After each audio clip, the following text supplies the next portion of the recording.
the definitions of social capital in society are changing.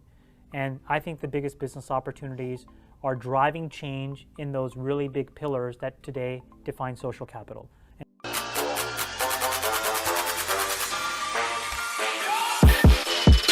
And I define those big pillars as healthcare, education, and financial services. Live as long as you can, have the skills to earn money, and then have access to money. Those are the three, in my opinion, new Maslow's hierarchy of needs that people give a shit about.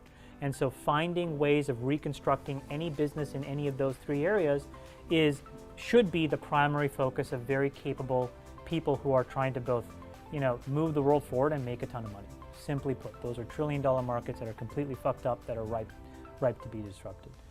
Within that, when I look at Bitcoin, it is one of the most interesting things happening in that financial services pillar that I've ever seen. And the reason I like it so much are two things. One is, it is for the first time, the cheapest and most frictionless payment rails we've ever seen. And so forget Bitcoin as an underlying currency. You don't have to care about whether it replaces fiat dollars or not.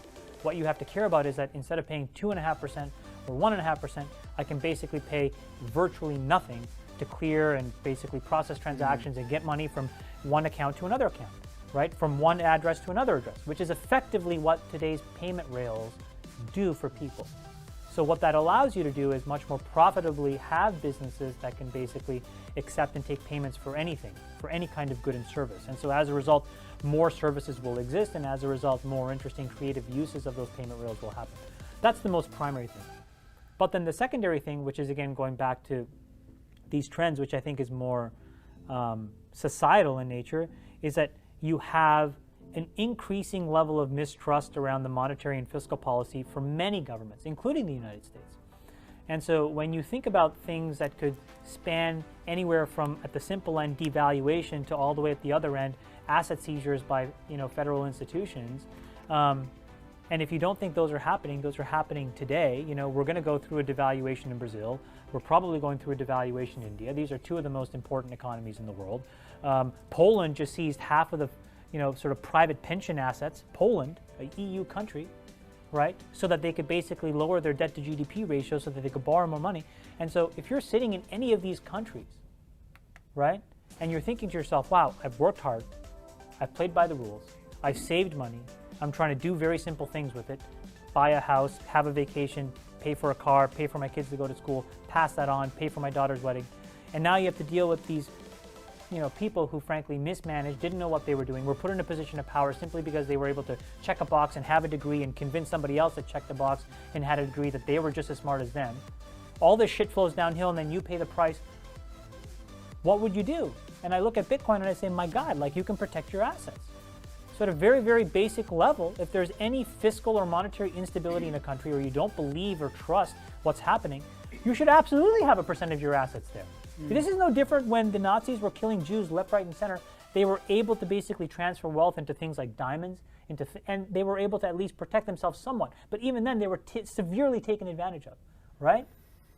But now you can take that to a much more structural, uniform scale applied to everybody, right? So if you're Venezuela and you've been playing by the rules and now you don't like what's happening there, you can get your money or your assets into Bitcoin and shield it from a government you fundamentally don't trust.